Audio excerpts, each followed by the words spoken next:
Bonjour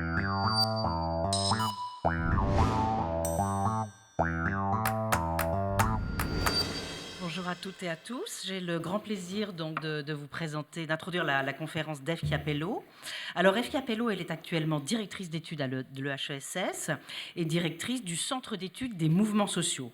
Ses liens, elle nous le rappelait à l'instant avec Ivar, ses liens avec Dauphine sont anciens et étroits puisqu'elle a fait ici son DESS en gestion des institutions culturelles en 1988, puis sa thèse en sciences de gestion sur les organisations culturelles en 1994 et enfin son habilitation à diriger des recherches en 2000 avec comme garant Bernard Collas ici présent. Les liens restent très forts puisqu'elle écrit régulièrement avec Nicolas Berland, qu'elle entretient avec beaucoup des membres de l'IRISO des relations nombreuses et diverses et que nous avons créé ensemble avec nos amis des mines au sein de PSL, un master très original, le master Institutions, Organisation, Économie et Société. Qui est Eve Chiapello ?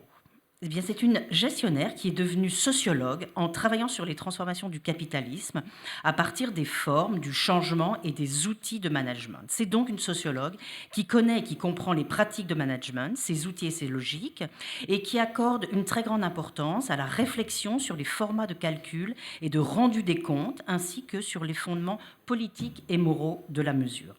Elle développe une sociologie inspirée des STS, de l'économie des conventions, mais aussi de Michel Foucault, qui permet de faire dialoguer les sciences de gestion, la sociologie, les sciences politiques et l'économie.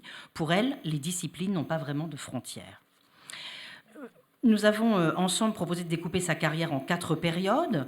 Eve s'est d'abord intéressée à la gestion de la culture avec sa thèse en gestion, puis un livre, Artiste versus Manager, où elle construit la fameuse notion de critique artiste du management. Ensuite, elle s'intéresse à l'histoire récente du capitalisme, racontée à partir du management. C'est Le nouvel esprit du capitalisme qu'elle écrit avec Luc Boltanski et qui a connu de multiples traductions, qui est un ouvrage extrêmement connu.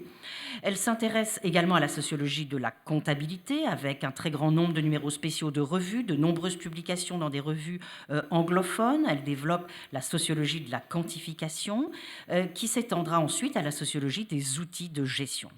Enfin, son travail actuel s'intéresse à la financiarisation des politiques publiques, pensées notamment à partir des outils de gestion.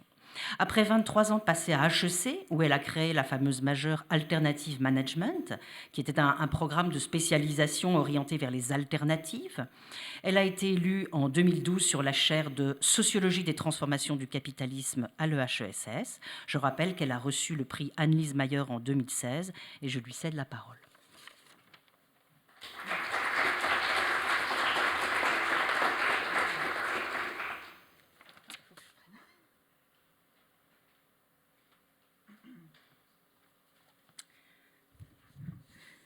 Merci Dominique. Voilà. Merci à Paris Dauphine de cette invitation qui me donne l'occasion de manifester publiquement, donc ce qui me lie à Dauphine depuis bientôt 32 ans, puisqu'on a fait le calcul tout à l'heure. Par-delà mes 2 affiliations professionnelles principales qui ont été donc HEC et puis maintenant le HESS. Donc, comme l'a dit Dominique, j'ai étudié ici, j'y ai beaucoup d'amis et de collègues, et maintenant j'y travaille un peu à cause de ce master. Voilà. Donc j'ai fait le choix en fait de présenter de façon assez large mes perspectives de recherche actuelles et de faire un peu aussi le lien avec ce parcours qu'a retracé rapidement Dominique. Avec l'espoir justement d'intéresser les différentes disciplines qui sont représentées à Dauphine, donc le droit, l'économie, le management, les sciences sociales. Voilà, donc j'ai essayé de faire un pot pourri en me disant que les uns et les autres, vous pourrez y trouver peut-être des prises ou des espaces de discussion. Voilà, donc ce que je vous propose, c'est donc d'explorer avec moi une façon de travailler sur les transformations du capitalisme à partir, donc j'ai mis système de calcul, instruments de gestion, j'aurais pu dire à partir des outils de gestion et des instruments politiques, je change un peu le vocabulaire, mais c'est toujours un peu le même genre d'approche. Donc, une sociologie des transformations du capitalisme, c'est l'intitulé de ma chaire à l'EHESS, donc qui part du principe ou du fait, ou de la reconnaissance du fait que notre monde est fait d'organisations et par des organisations.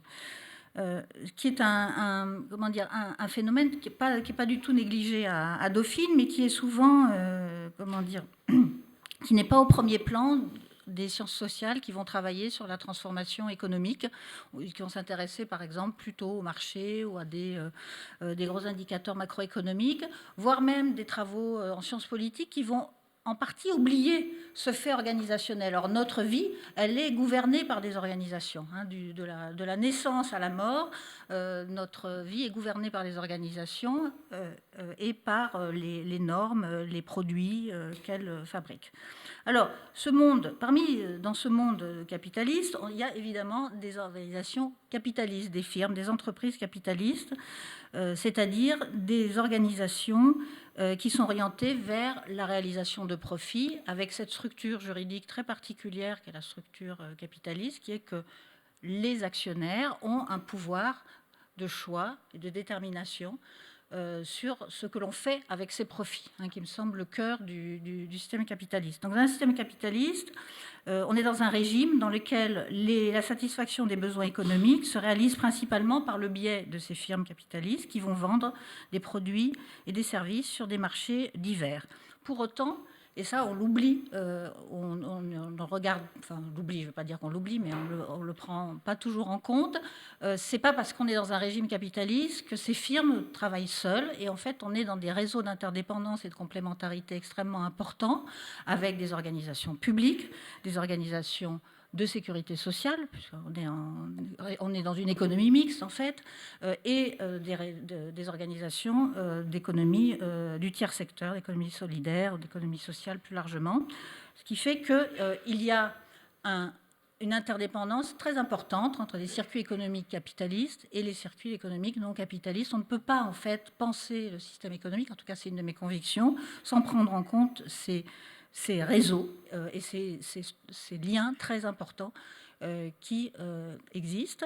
Deuxième point, de la même façon, et là c'est un peu un écart ou une évolution par rapport au livre que rappelait Dominique tout à l'heure sur du nouvel esprit du capitalisme, il est très difficile de penser le régime économique sans penser en même temps l'État. Alors, quand on dit État, c'est l'État au sens large, hein, avec toutes ses déclinaisons et ses formes possibles, avec les collectivités locales, les établissements publics, les différents opérateurs publics, dont par exemple les universités, et qui contribuent au façonnage, à la construction d'un régime, puisque c'est à travers l'action de ces organisations publiques que se fabriquent les régulations du système économique, qui vont faciliter certains projets, qui vont gérer les dégâts ou les problèmes générés par ce système, qui vont construire des infrastructures, etc. Voilà. Donc, juste pour dire, quand je dis capitalisme, en fait, c'est presque tout, mais voilà. Alors, une fois qu'on a rappelé ces différents éléments, et qu'on décide de se concentrer en fait sur ce fait organisationnel, l'étape d'après consiste à considérer que les fonctionnements organisationnels sont eux-mêmes façonnés par de la gestion, des activités administratives, toutes sortes de formes de régulation formelle, donc des routines, des régularités, des procédures, des logiciels, toute cette infrastructure socio-matérielle qui va donner une régularité, une forme en fait à cette action organisationnelle ou à l'action publique, qui va organiser, concentrer, encadrer aussi les interactions entre ces différents agents.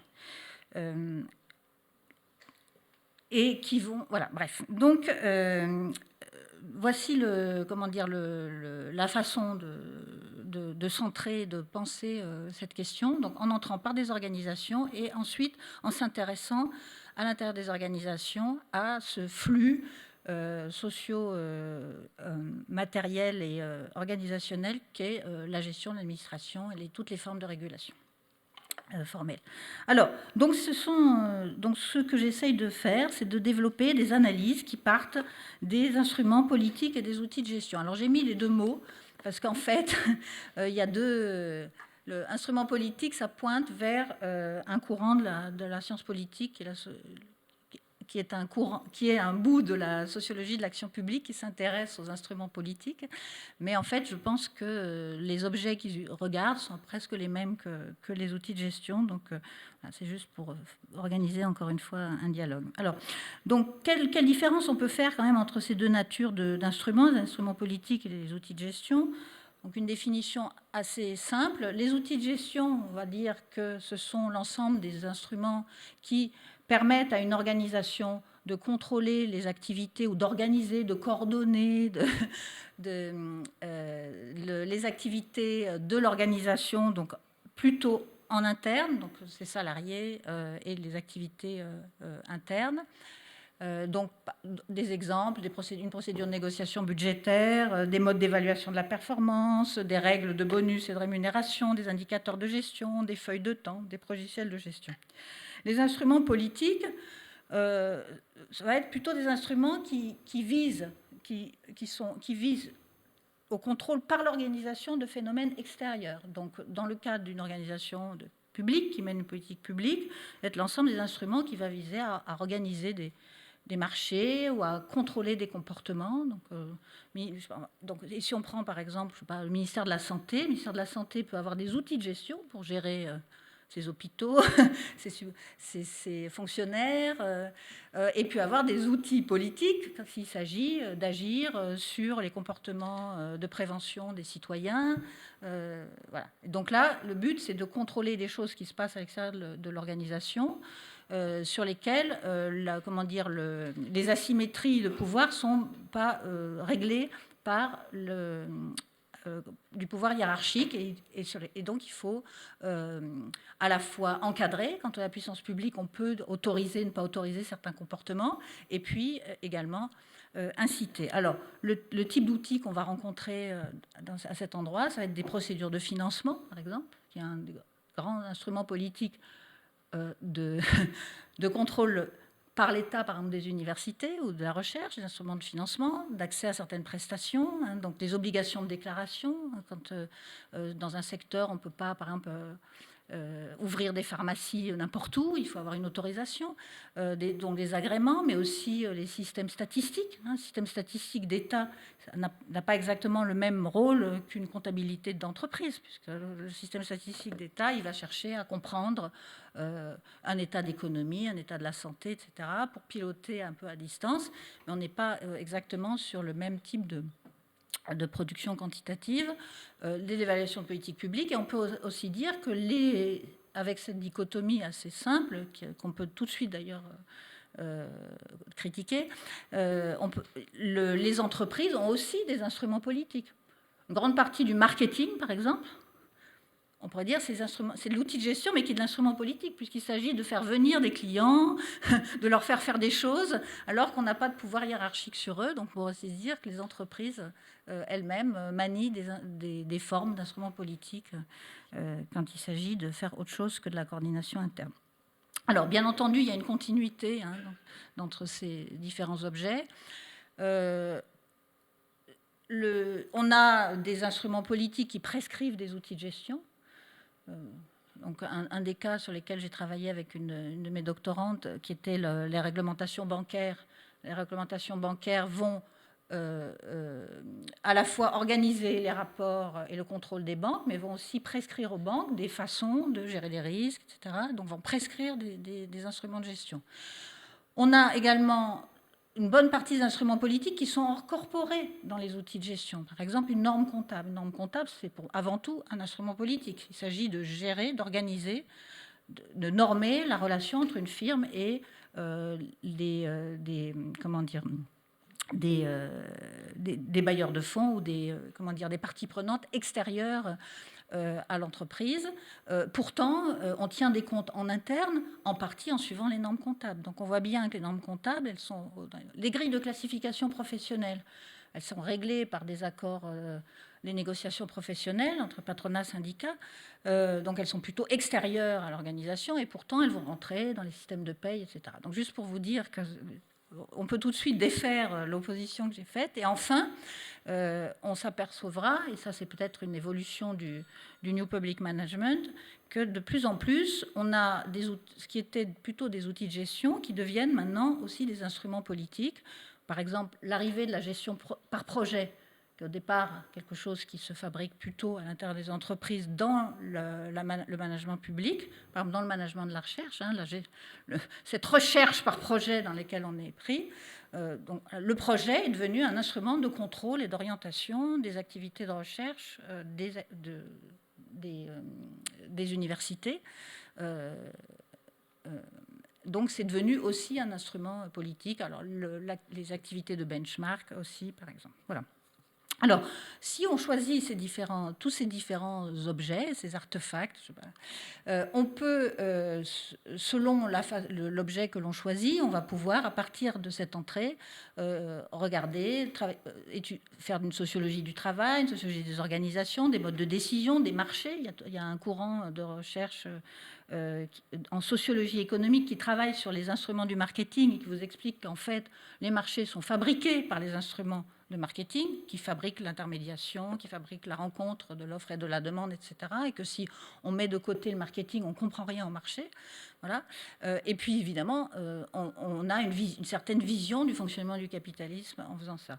Ou alors, si on rentre par les instruments politiques, surtout les instruments politiques maniés par la puissance publique, eh bien, on va travailler sur l'action publique, les politiques publiques, l'action de l'État et les formes de régulation du capitalisme. Alors, tout comme l'intérêt pour la question organisationnelle, finalement, n'est pas si développé que ça, ni en sciences sociales, ni en sciences économiques, l'intérêt pour ces objets-là, on peut dire qu'il est très raréfié. Hein. Qui est-ce qui s'y intéresse, hein? Donc, je l'ai dit tout à l'heure, c'est une petite partie de la théorie des organisations qui est assez récente, donc c'est plutôt des travaux des 15 dernières années. Une partie de la recherche en comptabilité, notamment dont on a un glorieux représentant aujourd'hui, donc qui a beaucoup travaillé justement sur les approches sociales de la comptabilité et des instruments de calcul, et une partie de la sociologie de l'action publique. Voilà. Mais en général, l'intérêt pour les techniques n'est pas si répandu. On peut considérer peut-être que ces techniques de gestion, elles manquent un peu de noblesse pour intéresser vraiment les historiens, par exemple. Les historiens des sciences et des techniques, ils vont aller regarder peut-être d'autres types de techniques. Et puis que le rapport à ces objets n'est pas si simple que ça. Alors, dans l'ouvrage que j'ai mis là en photo sur le slide, la sociologie des outils de gestion, dans un des premiers chapitres, avec Patrick Gilbert, on développe une typologie des approches, disons, traditionnelles des outils, en disant qu'il y a en gros soit des travaux qui sont dans le déni de la technique et qui considèrent que si on travaille sur les entreprises, on ne va quand même pas s'intéresser à ces petits outils de calcul, ces systèmes, ces logiciels, c'est quand même... Et puis en plus, c'est leur donner trop de poids parce que finalement, la technique ne commande pas l'organisation, ce sont les hommes qui font les organisations, etc. Ou on aura l'effet complètement opposé, qui vont, avec des travaux qui vont partir d'un postulat de toute puissance de ces outils de gestion, soit sous la forme d'une euphorie technophile, comme on dit, c'est-à-dire que où l'outil de gestion, les méthodes, les procédures vont finalement permettre de changer les choses. Donc on trouve souvent cette euphorie technophile chez les consultants, par exemple, ou dans les cours de management, parce qu'il faut qu'on donne des certitudes aux étudiants. Donc il faut qu'on leur dise, voilà, si tu as le bon outil, tu vas pouvoir faire les choses. Donc on transfère comme ça une confiance absolument délirante dans ces objets.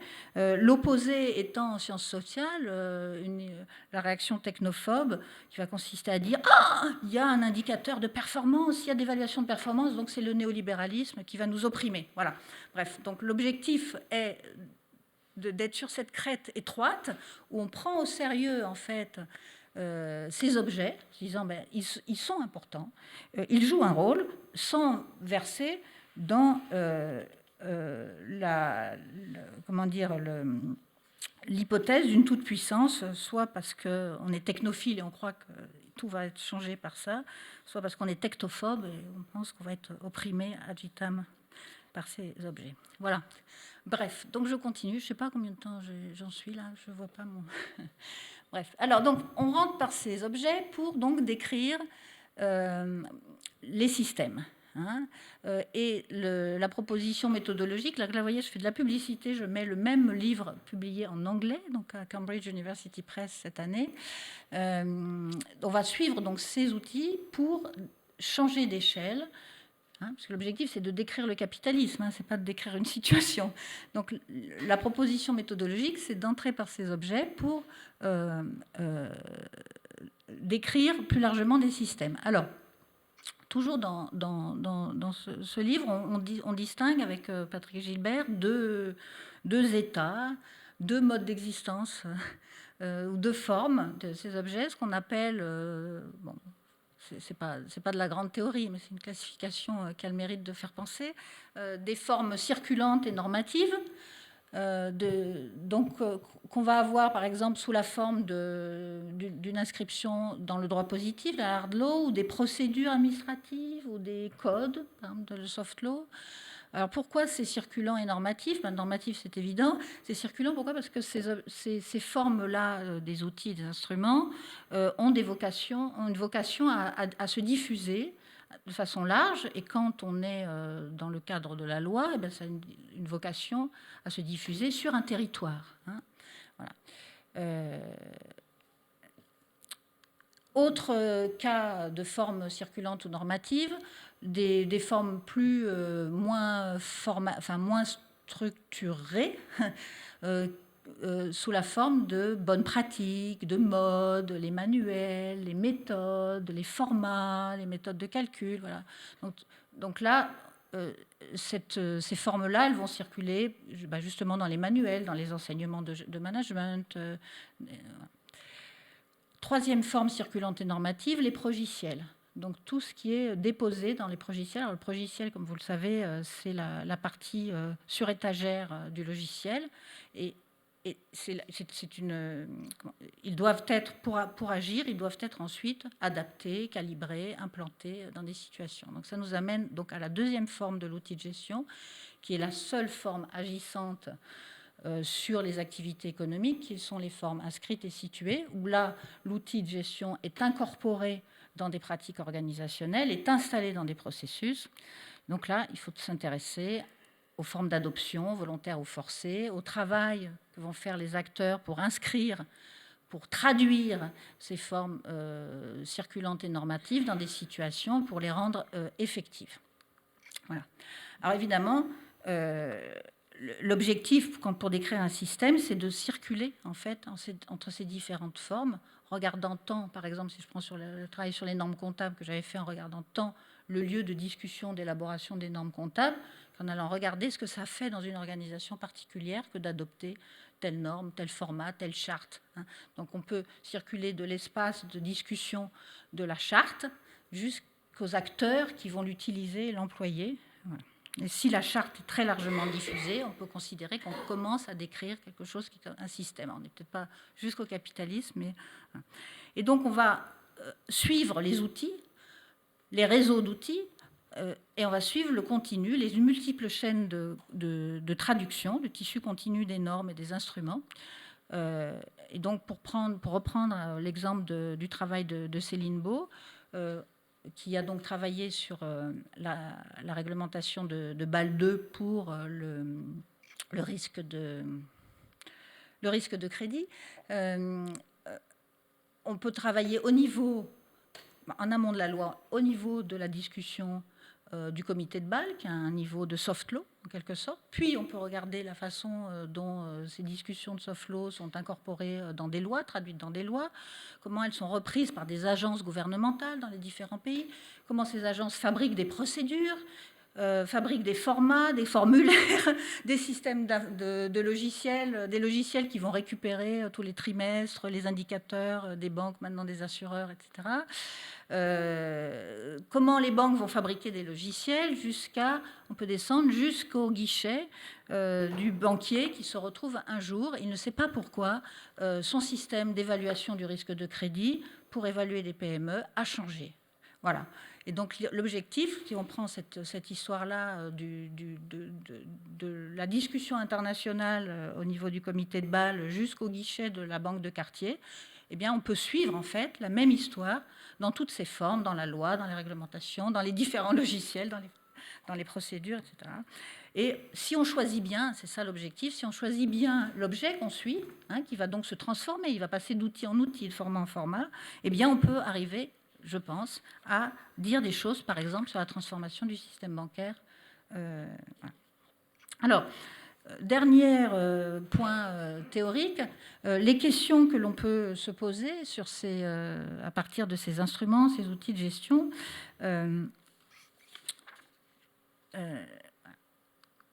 On va donc supposer qu'on en choisit un ou une.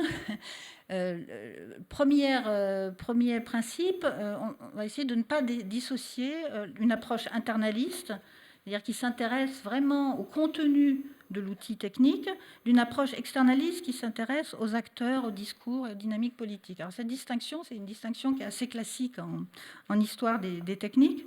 En gros, vous avez, en histoire des sciences, vous avez les historiens qui font l'histoire des scientifiques, leur biographie, où est-ce qu'ils ont grandi, avec qui ils ont été élevés, avec qui ils ont travaillé, les organisations, et puis qui ne s'intéressent jamais aux découvertes. Et puis après, vous avez une autre histoire des sciences qui va s'intéresser aux découvertes scientifiques, puis qui va finalement laisser dehors les contextes, etc. Bon. L'objectif, comme en histoire des sciences, il faut essayer de tenir, en tout cas, à la fois l'histoire de la découverte scientifique et l'histoire des scientifiques. Également pour les outils de gestion, il faut tenir la compréhension profonde de ce qu'il y a dans ces objets et les acteurs qui les fabriquent, les acteurs qui les diffusent, etc. Donc tenir l'internalisme, l'externalisme, y compris sur ces techniques-là. Donc, quel type de questions va se poser? Des questions de généalogie, d'où viennent ces outils, d'où viennent ces instruments? Ils sont le produit, donc là c'est la partie foucaldienne, ils sont le produit de quel pouvoir? Si on a un jeu de chiffres qui va mesurer, par exemple, on va prendre quelque chose qui intéresse beaucoup les académiques, les publications et les citation index, etc., on peut se dire, mais il y a des efforts, il y a de l'argent qui est dépensé pour fabriquer ces systèmes techniques, donc il y a bien des acteurs qui trouvent intéressant de mettre de l'argent pour mesurer ça plutôt qu'autre chose. Donc il y a des pouvoirs derrière cette fabrication de savoir, de connaissances, c'est malgré tout une connaissance. Donc, quels sont les acteurs, les histoires, les intérêts, les savoirs? Deuxième type de question, quelles conventions incorporent-ils? Quel type de cadrage, de problématisation, d'impensé, de valeurs, d'hypothèses sont incorporés dans ces outils? Quelles politiques, quelles relations, quelles contraintes, quels possibles fabriquent-ils? Quels effets ont-ils et comment se diffusent-ils? Par qui, par quels moyens, pourquoi, etc. Alors,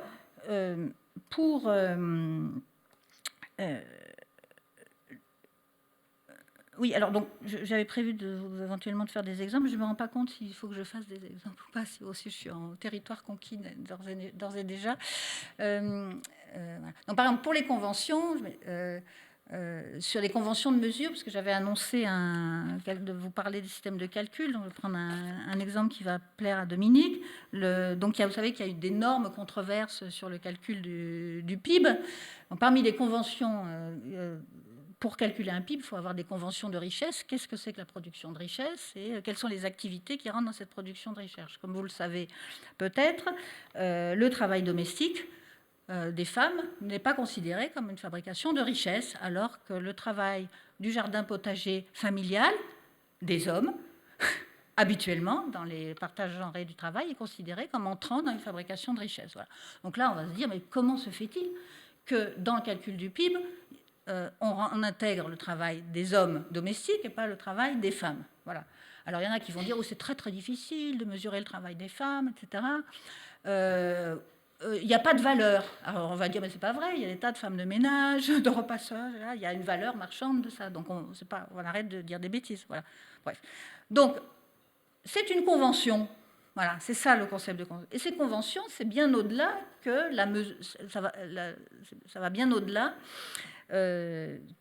qu'une histoire de faisabilité technique, convention sociale, politique, qui considère que le travail des femmes domestiques ne fait pas de création de valeur. Voilà.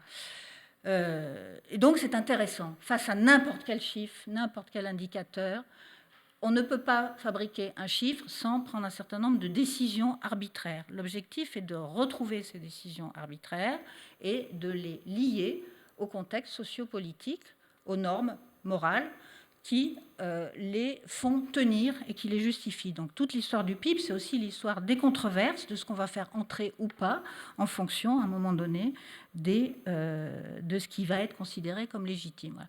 Donc c'est ça, travailler sur les conventions et les impensés, y compris de systèmes de calcul qui pourraient apparaître dans toute leur grandeur factuelle.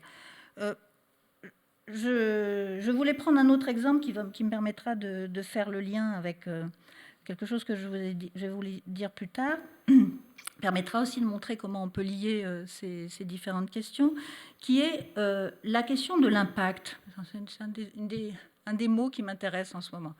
La montée de la question de l'impact, la mesure de l'impact, la rhétorique de l'impact, comment on sélectionne sur l'impact. Voilà. Donc l'impact, c'est un mot qui a beaucoup de succès et qui s'incorpore dans des tas d'instruments politiques et d'instruments de gestion. Et donc, par exemple, dans la sélection des projets, par exemple, de recherche européens. Je n'ai pas de projet de recherche européen, mais je me suis dit que ça vous intéresserait. Voilà. Alors, donc il y a 3 critères de sélection de projets européens. L'excellence, voilà, l'impact et la qualité et l'efficacité de la mise en œuvre. Et quand on regarde ce qu'il y a dans l'impact, en tout cas dans cette définition-là, parce qu'on nous apprend que ça doit servir à mesurer les politiques de dissémination des connaissances et d'exploitation des résultats de la recherche. Que l'impact sert à... quand les évaluateurs de projets évaluent l'impact, ils cherchent à savoir si les recherches que vous proposez pour être financées vont permettre d'améliorer la capacité d'innovation. Est-ce qu'elles vont permettre aussi de renforcer la compétitivité et la croissance des entreprises en développant des innovations qui répondent aux besoins des marchés européens et globaux? Voilà. Donc vous voyez, on va arriver à cette notion d'impact dans l'évaluation des systèmes des projets de recherche européens. C'est une notion qui est arrivée récemment.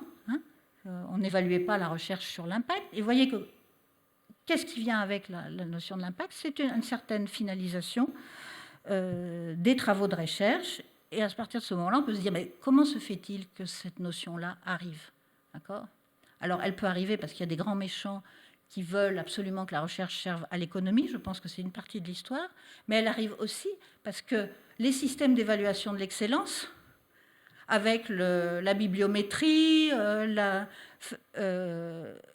n'était pas non plus satisfaisant. Donc la pure mesure de l'excellence scientifique, la façon dont cette pure mesure de l'excellence scientifique est produite avec des classements de revues, des citation index, etc., ne suffisait pas et rencontrait également une très forte hostilité à l'intérieur du monde scientifique.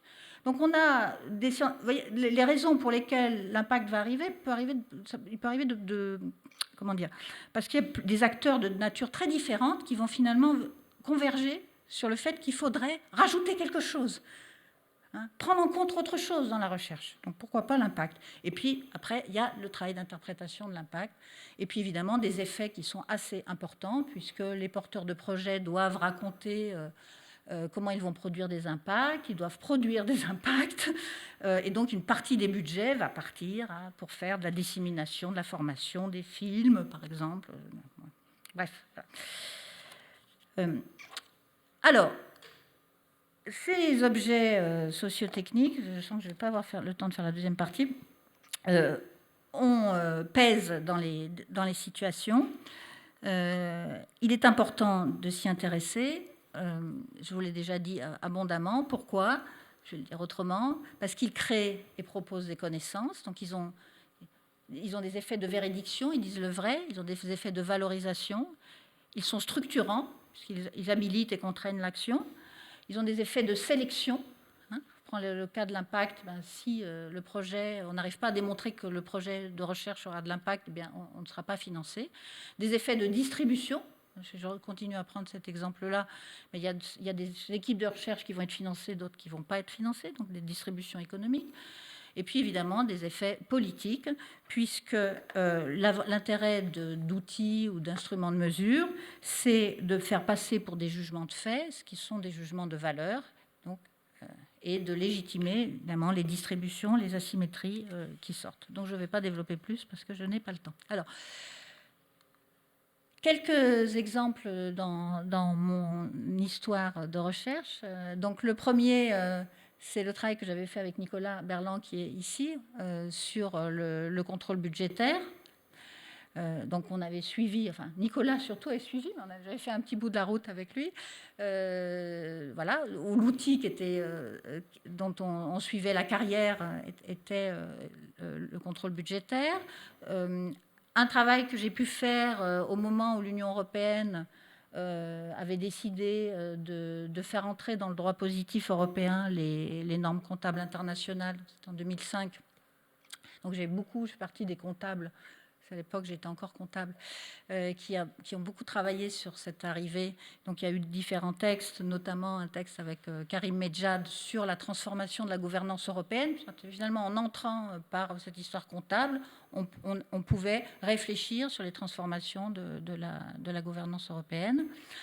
Le travail avec Céline Beau, dont je vous ai déjà parlé, sur le ratio McDonough.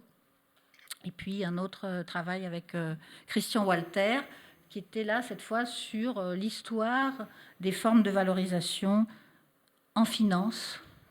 Et on essayait de lier les différents modèles de calcul de la valeur financière avec des moments de la financiarisation de la finance. Voilà. Alors, ce que je fais actuellement, et je ne vais pas avoir le temps de vous en parler beaucoup, donc c'est de travailler avec cette méthode sur la question de la financiarisation. Donc je saute, je suis désolée. Donc ça consiste essentiellement à... Donc dans la littérature sur la financiarisation, on a le... Est-ce que je peux... Voilà, si je peux faire des choses comme ça, là. Voilà, ici. Donc on a une première partie de la littérature qui est largement produite par des macroéconomistes. Hein. Ce sont les premiers qui se sont mis sur ces questions-là, qui vont donc regarder la financiarisation comme un processus morphologique de transformation du capitalisme. Pardon pour le micro, pour les traducteurs. C'est évidemment essentiel pour moi qu'il y ait cette littérature, que les travaux continuent, puisque c'est eux qui vont documenter les transformations du système économique. Et donc moi, ce que je vais faire, c'est que je vais entrer par la deuxième colonne, qui est de regarder non pas les transformations, par exemple, de la répartition des profits au niveau macroéconomique, mais je vais regarder la diffusion de certaines techniques, de certains modes de pensée et d'agir, de certaines façons de définir les problèmes et de les résoudre, que j'appelle des modes de pensée, des techniques financiarisées. Vous avez une petite définition dessous de quels sont les critères pour déterminer qu'une technique ou une méthode est financiarisée. Et vous retrouvez ici la distinction en bas, ce que j'évoquais tout à l'heure, entre des définitions externalistes, c'est-à-dire finalement on va regarder ici très largement des acteurs, etc., et une définition internaliste, on va entrer dans les modes de pensée, dans la structuration socio-technique de la financiarisation. Et pour moi, c'est indispensable d'entrer aussi par les formes financiarisées. Pourquoi ? Parce que la financiarisation, c'est une histoire de transfert d'argent, hein, et de poids de certains acteurs qui ont la capacité de transférer de l'argent, notamment de s'approprier de l'argent. Donc, ça ne suffit pas de regarder les acteurs. Il faut regarder les tuyaux, les contrats qu'ils fabriquent, par lesquels l'argent va passer. Il faut regarder les contrats, il faut regarder les systèmes de sélection qui sont mis en place. Donc on est obligé, si on veut vraiment comprendre le pouvoir de la finance ou le pouvoir de ces acteurs ou leur capacité à récupérer de l'argent ou pas, il faut entrer dans leur technicité et comprendre comment petit à petit les circuits de financement et les circuits financiers se déforment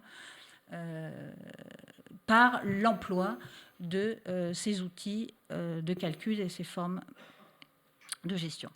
Alors, l'idée pour moi, c'est de regarder la financiarisation, donc ces formes de colonisation, non pas sur la finance, même si j'ai fait quelques travaux de compagnonnage avec certains collègues sur ces questions, mais de regarder cette financiarisation sur des politiques publiques qui sont très éloignées en théorie de la finance, qui sont les politiques sociales, les politiques de développement et les politiques environnementales. C'est pareil, je n'ai pas le temps de vous raconter tout ça, s'il faut que j'arrête.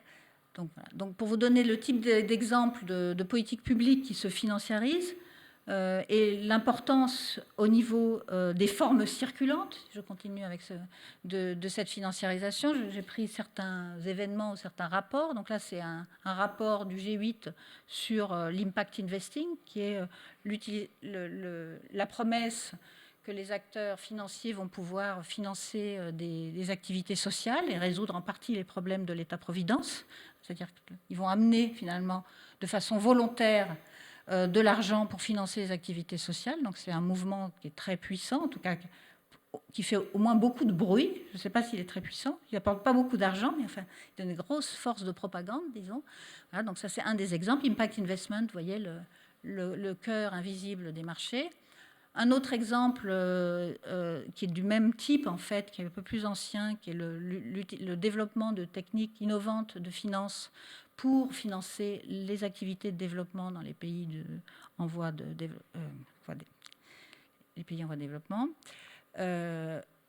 L'Union européenne, presque toutes les politiques de l'Union européenne aujourd'hui ont un volet qu'on appellerait financiarisé, c'est-à-dire où la politique européenne s'appuie en fait sur des acteurs financiers pour développer ces politiques publiques. Donc, il n'y a pas une seule politique européenne qui n'a pas son petit volet d'instruments financiers ou de dispositifs financiers. Et puis enfin, voilà, pour un exemple français, qui n'est pas que français, mais enfin la France est au cœur de ce mouvement-là, le mouvement vers la finance verte et la promesse que grâce à la finance verte, on va résoudre les questions de réchauffement climatique.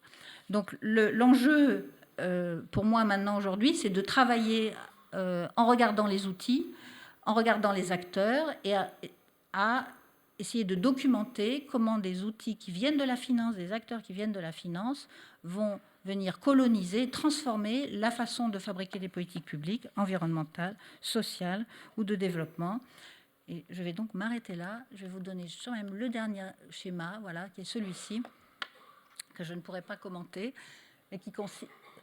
Donc, pour faire ce travail-là, il s'agit donc de comprendre comment on peut prendre des objets de politique publique qui ont une valeur pour la société, qui vont être par exemple de l'éducation ou de la protection de biodiversité ou de la séquestration de carbone, ce que vous voulez, voilà, une forêt, en se disant mais ces objets-là, ils sont très importants, il faut que l'État, les politiques publiques, les sociétés fassent quelque chose pour ces États-là, pour défendre ces activités. Et donc la financiarisation, ça va consister à aller chercher des acteurs financiers à but lucratif pour les convaincre d'investir sur ces objets qui ont une valeur de bien commun. Et donc il y a un énorme travail sociotechnique qui doit être fait, ce que je ne vais pas vous décrire, pour permettre de traduire ces valeurs sociales en valeurs financières et fabriquer des rendements. Voilà, je m'arrêterai là.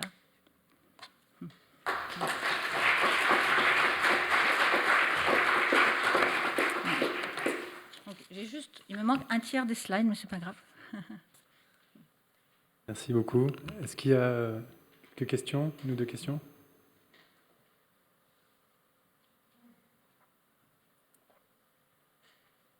Vas-y, Eva. Avez-vous une perspective historique? Je veux dire, quand est-ce que ça commence, toute cette financiarisation, et comment ça commence? Donc Alors, moi, je suis sur la financiarisation d'aujourd'hui. Hein, donc, je ne m'intéresse pas à celle du... Donc, en fait, ça dépend des objets, mais la plupart du temps, ça remonte... enfin, ça dépend encore une fois de la profondeur des genèses. Hein, mais on a... certaines fois, il y a des premiers événements dans les années 60-70. Hein, donc, mais ça, c'est pas moi qui vais le faire, mais il y a des travaux d'historiens qui montrent qu'en fait, une partie des transformations, notamment, par exemple, sur les politiques du crédit, ou sur, je pense aux travaux de Benjamin, sur le travail du Trésor. Donc c'est dès les années 70, en fait, qu'il y a déjà des transformations, peut-être avant même les changements comment dire, des politiques monétaires américaines. Voilà. Alors, en revanche, sur les objets qui, moi, m'intéressent, c'est-à-dire les activités sociales, hein, c'est-à-dire l'arrivée de l'impact investing, l'arrivée de l'utilisation du private equity et des instruments à effet de levier, des garanties, etc., sur ces politiques-là, ça balbutie au début des années 2000 et il y a une accélération très forte après la crise de 2008, en fait. Voilà. Donc sur la finance verte et la finance sociale, hein, celle-ci. Voilà. Avec évidemment des interrogations, puisqu'en fait les montants en jeu sont ridicules, vraiment ridicules, et pourtant ça fait énormément de bruit. D'accord. Et donc la vraie interrogation, c'est qu'est-ce que c'est que cette histoire, en fait? Est-ce que c'est une histoire, est-ce que c'est un écran de fumée, en fait, pour empêcher que des transformations plus profondes se fassent. En attendant, il y a beaucoup d'argent public aussi qui est dépensé pour fabriquer ces objets. Voilà. Donc voilà, donc ça dépend des objets qu'on va prendre. Mais bon, l'impact investing, typiquement, ça a moins de 15 ans. Hein. Voilà, on peut même dire que ça a moins de 10 ans. Voilà. Comment? Oui, bien sûr, c'est ça. Oui.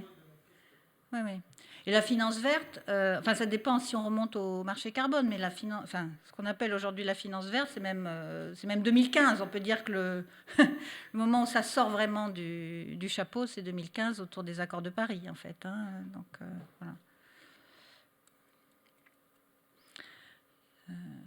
Ce qui est assez, enfin voilà. C'est vrai que moi, quand j'ai décidé, donc quand je suis arrivée à l'école des hautes études en 2000, dont j'ai été élue en 2012, je commençais à travailler en 2013 sur ces questions, c'était très balbutiant, en fait. Et donc j'arrivais à suivre encore ce qui se passait, par exemple. Donc là, on est typiquement dans un cas de diffusion rapide, de colonisation extrême, en tout cas au moins des discours publics. Et donc là, par exemple, on n'arrive plus du tout à suivre. Il y a beaucoup trop d'acteurs, beaucoup trop de littérature grosse, beaucoup trop d'événements, beaucoup trop d'actions politiques. Voilà. Donc on est vraiment dans un moment de nébuleuse réformatrice, mais je ne suis pas sûre qu'elle va accoucher de grand-chose, mais ça, c'est une autre histoire. Voilà. Merci beaucoup. D'autres questions? Non? Si ce n'est pas le cas, je vous propose qu'on fasse d'abord qu'on remercie à nouveau Ève.